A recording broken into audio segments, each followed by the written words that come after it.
Bonjour à tous et toutes, c'est Yuna, ça fait très longtemps qu'on ne s'était pas vu. Aujourd'hui une nouvelle vidéo sur Pokémon.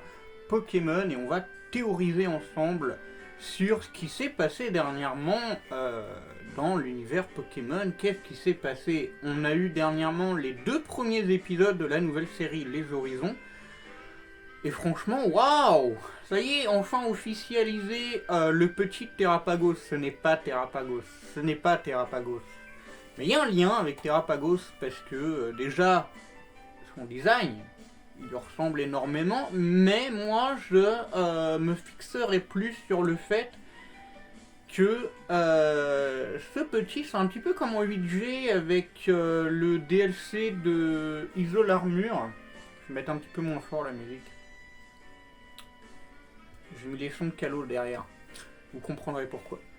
C'est un petit peu comme le nounours là de Isole Armure Wishours qui évolue en Chifours. Pour moi, c'est un petit peu ça. Et je me fixerai plus sur un type haut effet.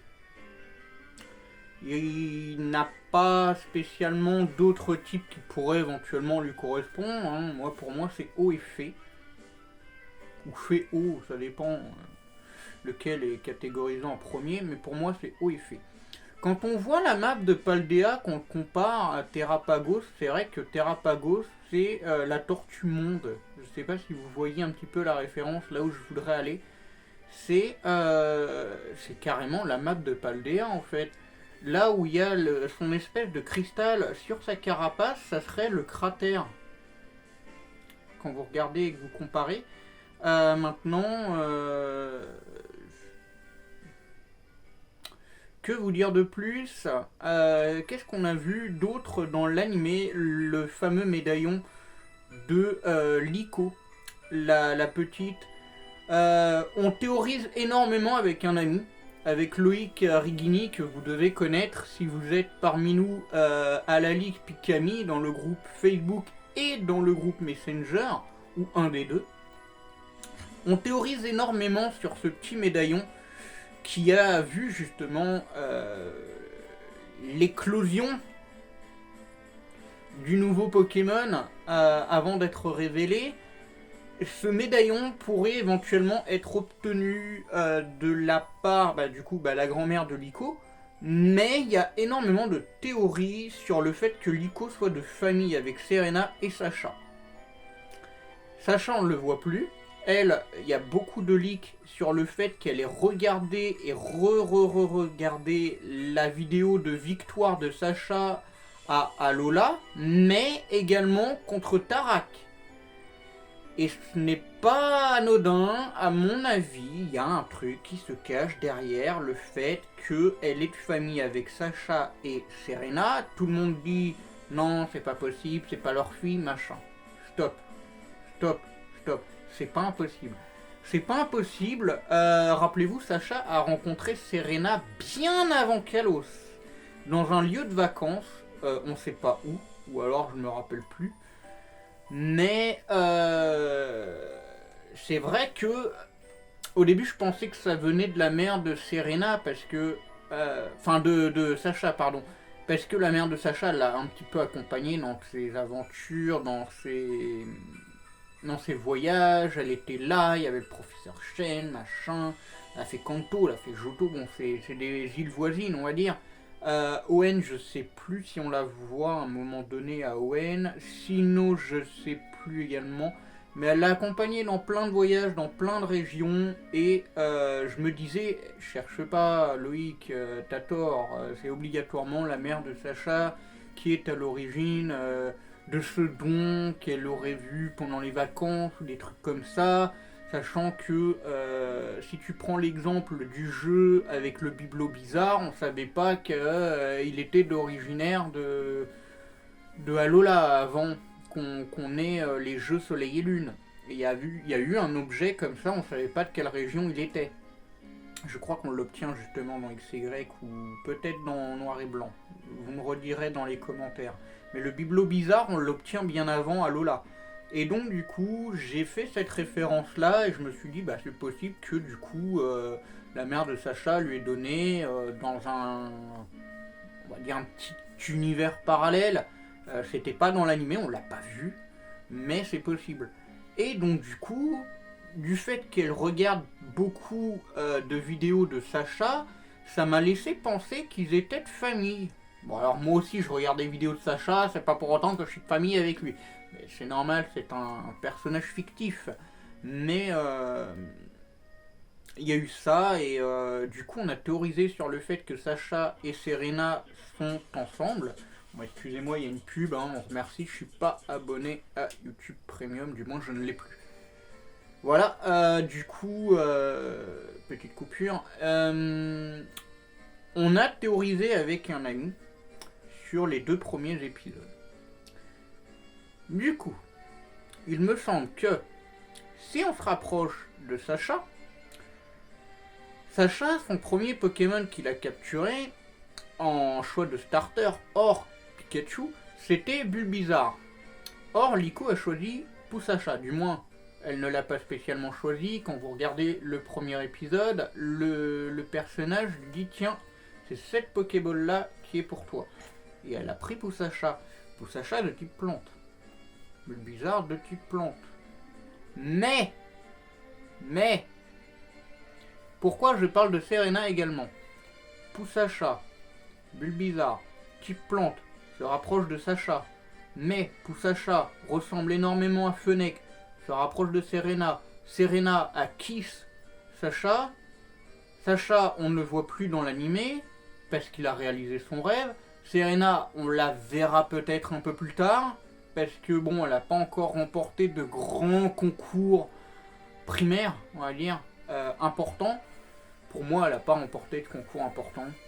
Peut-être un jour. Peut-être quand à Laura Goupelin. Je sais pas si elle l'a à l'heure actuelle, s'ils vont refaire un épisode en le voyant évoluer, je sais pas. Sincèrement, je sais pas. Mais Poussacha ressemble énormément à Fennec. Et pourquoi j'ai pensé à Serena avec Loïc? Parce que tout simplement, la mère de Serena est un personnage qu'on ne voit pas. Je trouve que c'est un personnage oublié. Et pendant ces espèces de, pas de vacances, puisque Sacha et Serena étaient enfants, ils n'allaient pas avoir un gosse déjà à 10 ans, hein, à moins qu'il avait les couilles pleines. Et elle, voilà. Mais on va éviter. Et du coup, la mère de Serena, qui est un personnage oublié, aurait pu transmettre le médaillon à Liko, sachant que Kalos et Paldea ont quand même pas mal de liens en commun. Il y a trop de trucs. Que ce soit des théories sur l'animé, que ce soit des théories sur les DLC. D'ailleurs, j'ai oublié de faire, enfin, je voulais la faire, la vidéo short, enfin je l'ai faite, mais j'ai oublié de faire la vidéo derrière, comme quoi il y avait ma réaction du Pokémon Day. Ma réaction du Pokémon Day était juste énorme. J'ai kiffé les DLC, les trucs comme ça, les annonces. Il y a eu des petits trucs avec le retour de Pokémon Sleep, vous dormez, machin. Il y a les espèces de bon dodo, petit dodo, moyen dodo, gros dodo. Ça fait un peu gamin, je vous l'avoue. Je kiffe pas ce truc-là, malgré qu'on puisse le connecter à Pokémon Go. Pokémon Go, j'y suis moins. Je vous avouerai que ça fait au moins 6 mois que j'ai pas touché à Pokémon Go. Maintenant, par rapport au DLC, il y a eu énormément d'easter eggs déjà dans le jeu. Quand vous allez à Mesclamora, la ville où il y a Kambu, le champion normal, vous regardez avant de rentrer là où vous faites votre examen d'arène, dans le restaurant, vous zoomez juste un petit peu au moment où vous sortez votre appareil photo et vous voyez un poster avec le DLC et vous voyez Ogerpon. Ogerpon ou Ogerpon, je sais pas comment qu'on dit. Et ça tease énormément de choses. Quand vous regardez de plus près également le trailer avec le DLC, à un moment donné, sur un truc de restaurant, de boutique ou je sais pas quoi, en haut, à gauche, il y a un espèce d'encadré, comme une carotte, on va dire, quand vous rentrez dans un bar tabac, ça s'appelle la carotte. Il y a marqué tabac, machin, voilà, bref. Et ben, c'est pareil. Et il y a un espèce de truc qui tease l'arrivée d'une nouvelle mécanique. Cette nouvelle mécanique, c'est en réalité un truc se rapportant, ou se rapprochant plutôt, à la terra-cristallisation. Mais, seulement certains Pokémon y auront accès. Ce sont tout simplement des formes Terra Crystal, mais un peu comme avec le style Gigamax. Il y a certains Pokémon qui peuvent Dynamaxer, ils peuvent tous Dynamaxer même, mais certains peuvent Gigamaxer. Et bah là ce sera pareil, mais ce sera pas le Terra Crystal ou le Giga Crystal ou je sais pas quoi, ça sera le Terramax. Et on a justement des leaks sur les Pokémon qui pourront avoir d'éventuelles nouvelles formes. Donc les starters 1G, nostalgie, on n'est pas surpris. Les starters de la 6G et de la 9G. Apparemment, ils auront des formes Terramax. 6G, il y a encore des doutes. Mais 1 et 9G, c'est sûr. Ensuite, il y aurait eu Sort Silence. Il y aurait les nouveaux légendaires qui vont venir dans les DLC. Il y aurait Gigancel. Il y aurait lui. Il y aurait l'insecte ténèbres là. Comment il s'appelle l'évolution de Littéral. La mini-sauterelle. Gambax. Et ben lui aurait éventuellement une nouvelle forme. Sort Silence, je l'ai dit, je crois. Il y a beaucoup de leaks se tournant autour des Pokémon. Ça se rapproche quand même pas mal de ce que j'avais dit avec les liens entre Kalos et Paldea. Je trouve que beaucoup. J'ai dit beaucoup ou j'ai dit beaucoup je me rattrape. J'ai dit beaucoup. Bref, beaucoup de Pokémon de la 6G ressortent en Paldea et ça fait plaisir. Pas Sort Silence, hein. Sort Silence c'est 8G, mais il y a beaucoup de Pokémon de la 6G qui ressortent en Paldea, et quand je vous dis les starters 6G qui sont de retour, on voit également... je vais retrouver son nom. Le truc poison roche là... qui pose les picots, les pièges de roc, les trucs, les toxiques débris là, débris toxiques. Je sais plus. J'ai plus son nom. Non, j'ai plus son nom, mais vous voyez, il ressemble énormément à l'arme suprême par exemple. Et pour moi, c'est dû au choc entre la guerre il y a 3000 ans avec AZ. Quand il a voulu ressusciter son Floette, il en avait fait une arme suprême après. Et quand il a visé une région, c'était Paldea, d'où la naissance du cratère. Pour moi, c'est ça. Et en fait, ce cratère a donné naissance au Pokémon Poison Roche, Floréclat. C'est ça, je l'ai retrouvé, c'est Floréclat. Il ressemble énormément à l'arme d'AZ. Quand il est fermé, ça ressemble au truc juste avant Cromlac. Cromlac Cache ou Cromlash, bref, je sais plus comment que ça se dit exactement. Et quand ça s'ouvre, ça fait penser au cristal qui fait naître la forme Pokémon, pas la forme arbre de Xerneas ou la forme de Yveltal, le Pokémon qu'on connaît aujourd'hui entre la vie et la mort. Et la vie et la mort se rapprochent énormément entre Kalos et Paldea. Encore une fois, le cratère n'est pas là pour rien. Le DLC va nous apprendre des choses. Et pour moi, c'est pas impossible encore qu'on ait un retour à Kalos. Beaucoup disent que en fait, le deuxième DLC, il nous emmène sur une île aquatique, mais c'est dans une nouvelle région qui a un nom, je sais plus exactement comment que ça s'appelle, mais c'est pas une région qui tease 10G ou quoi que ce soit. C'est vraiment un truc... c'est pas en dehors de Paldea, je crois même. Hein. C'est une région, mais qui n'est pas en dehors de Paldea. C'est peut-être un truc qui se rapproche du Portugal, du coup, vu que l'Espagne et le Portugal sont très proches, tout comme la France et l'Espagne.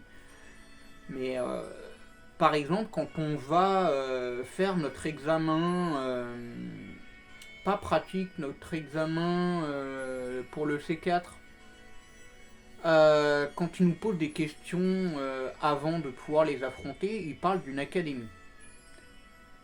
Bah, con, hein. Il y a l'Académie Raisin, l'Académie Orange, mais dans les choix de réponse, il y a l'Académie Pomme. Et cette Académie Pomme me laisse penser à Kalos. La France, les pommes. Alors il y a une Académie Myrtille qui va venir avec nous. Je sais pas d'où elle sort cette Académie Myrtille. Mais il y a une Académie Myrtille qui va nous accompagner au cours de notre voyage dans les DLC. Deux personnages mystères. Il y a beaucoup, mais beaucoup de leaks sur ces deux personnages mystérieux qu'on verra dans les DLC. Apparemment, on les verrait dans l'animé prochainement, d'après les leaks, encore une fois. Ceux qui veulent suivre les leaks, allez voir Soul Silver Heart sur Twitter. Vous avez HDVEE, je fais pas bien l'accent anglais, c'est HDVEA, ou un truc comme ça, il s'appelait comme ça. Il y a qui d'autre il y en a tellement que je ne saurais pas vous citer tout. Mais il y a beaucoup de leaks qui montrent que il y a trop de mystères. Et quand je fais le rapprochement entre Kalos et Paldea, je repense à ce que je disais avec mon ami Loïc sur Liko qui n'a pas obtenu le médaillon de n'importe qui. Et pour nous, c'est un personnage important qui avait l'air oublié. Ça serait potentiellement la mère de Serena. Et on en reparlera dans une autre vidéo quand on verra les deux autres épisodes qui pour moi sont énormes. Quand on verra les deux autres, quand on verra les autres tout court, quand on verra les autres épisodes de la série Les Horizons qui pour moi est très belle. J'étais un petit peu réticente au début, je me disais bon, il n'y a plus Sacha, il n'y a plus beaucoup de nostalgie, tout ça. Puis en regardant le premier épisode, je retrouvais l'émotion. Je retrouvais l'émotion de Liko avec son pouce à chat, des trucs comme ça, donc je vous spoilerai pas. Je vous spoilerai pas, j'ai pas envie de vous dire ah bah voilà, il se passe ci, ça. Mais franchement non, l'animé est beau. L'animé je le recommande, il est comme ça. Au début, ouais, comme je vous le disais, hein, j'étais réticent, j'avais peur, je me disais ouais mais ça va pas être pareil, tout ça. Mais même si c'est pas pareil, ça ressemble énormément à ce qu'on connaît au jour d'aujourd'hui. Ah oui, d'ailleurs, je me touche les cheveux, mais vous l'avez pas vu, j'ai refait mes mèches blondes. Bon, là, on est dans le noir, donc voilà. J'aime bien être dans le noir et laisser la petite lumière derrière de l'Anneau Rings. Mais autrement, ouais. Non, c'est top, l'animé, il est comme ça, je vous le recommande. Et voilà. Je ne saurais pas quoi vous dire de plus que laisser un commentaire pour me dire vos avis, ce que vous pensez sur les théories, les trucs comme ça. On va continuer de théoriser dans de prochaines vidéos. Et on se retrouve prochainement du coup. Je vous parlerai des 2 ans de ma transition. Vu que j'ai atteint les 2 ans le 17 mars et j'ai pas ressorti de vidéo depuis. J'ai fait une vidéo sur les 22 mois mais j'ai pas fait une vidéo sur les 24. Donc sur les 2 ans et je vous avouerai que du coup mon absence c'est dû à ça. J'ai eu beaucoup de choses qui font que ça n'allait pas et je me retrouve là maintenant à vous sortir une vidéo théorie Pokémon au bout de plusieurs mois. Ça fait 2 mois je crois que j'avais pas fait de vidéo. Donc voilà, ça fait plaisir de vous retrouver. N'hésitez pas à liker, vous abonner, activer la cloche de notification et partager à votre entourage, des amis, qui vous souhaitez. Ça fait plaisir, ça soutient la chaîne gratuitement, ça me soutient moi. Et puis bah ça m'encourage à continuer, ça me donne envie d'être avec vous. Je suis pas méchante, hein, je ne m'en mordrai pas. Hein. Mais voilà. Ah, ça fait plaisir de revoir les personnages de X et Y. Ah ouais. Voilà, bon, ça donne envie de rejouer à la 6G. Je vous fais des bisous. C'était Yuna, on se retrouve très prochainement pour une nouvelle vidéo, du coup, qui n'aura rien à voir, du coup, ça sera sur le sujet transition. Autre chose, avant de vous quitter, avec mon ami Loïc, on a fait un groupe Facebook qui s'appelle la Guilde de Noctali. Si vous souhaitez venir, on a un projet que j'avais créé en 2018 que j'avais abandonné parce qu'on n'avait plus trop d'idées, les membres étaient inactifs. C'est un projet avec une région Pokémon que j'ai inventé. Pour plus d'informations, n'hésitez pas à rejoindre le groupe. Pour l'instant, là, je vous parlerai pas de ça sur la chaîne, mais je tenais quand même à lui faire une belle dédicace. Enfin, c'est un très très bon ami. Qui malgré ses petites blagues un petit peu... voilà, il est très très bon, il est très fidèle, il est très très bon, c'est un très très bon soutien et il m'aide énormément dans mon projet de récupérer le projet Dreamlight. Voilà, c'est le nom de la région que j'ai créé. Voilà. Donc bah écoutez, je vous fais des bisous et puis on va se retrouver dans une prochaine vidéo très rapidement. On se retrouve très vite maintenant, je vous promets, on va se voir très très vite. Allez, des bisous, à bientôt, c'était Yuna, portez-vous bien, bye tout le monde.